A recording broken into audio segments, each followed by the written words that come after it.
This is World News Today with me, Laura Trevelyan. The latest sport coming up and business too. As Afghanistan awaits the complete result of the presidential election, there are increasing signs of strain between the US and Afghan authorities. President Hamid Karzai and the US Special Envoy to the region, Richard Holbrooke, are reported to have had a fractious meeting. Mr. Holbrooke raised concerns about ballot stuffing and fraud and said that a second-round runoff could make the process more credible. President Karzai was apparently angry, asking the US to wait until all the votes are counted. Meanwhile, another American service member has died in a bomb blast in Afghanistan, making this the deadliest month for US forces since the war began in 2001. Joining me now from Washington to discuss US policy in Afghanistan is Malou, foreign policy analyst at the Cato Institute. Malou, thank you very much indeed for joining us.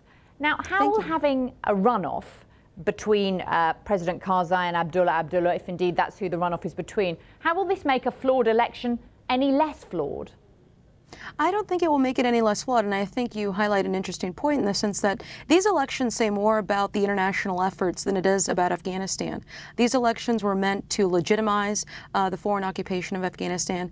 They're not necessarily meant for Afghans themselves. And when you look at the structure of Afghanistan, how it's been governed for the past several decades and for the past several centuries, it's basically a coalition of various tribes and ethnic warlords. And that's essentially what we saw when Hamid Karzai actually extended an olive branch to various Uzbek, Hazara, and Tajik warlords right before the election. So I don't think that a runoff will necessarily increase the legitimacy.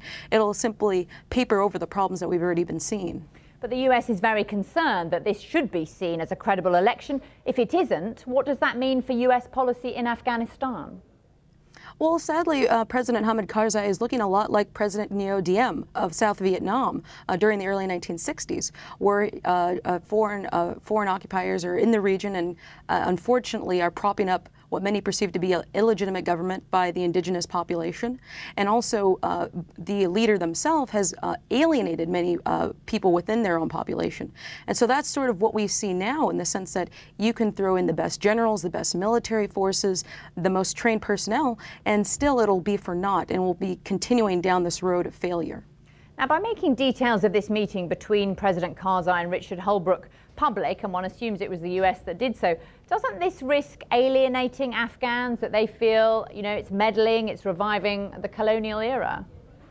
Absolutely, and I think that what the coalition would need most right now is to enhance the legitimacy of President Karzai. I think we sort of forget how difficult a job it is to really govern Afghanistan. It's plagued with thousands of miles of unguarded borders. It has a very loose and decentralized population plagued by poverty and illiteracy, and so it's a very difficult country to govern when you look at the country itself. And we see a break between the two administrations, between President Obama and President Bush. President Bush enjoyed very warm relations with President Karzai. They had weekly video conferences, in fact.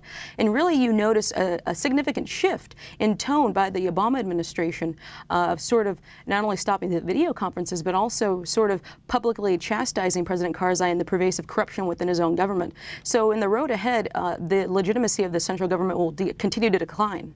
Malou Innocent with that analysis. Thank you very much indeed, live from Washington.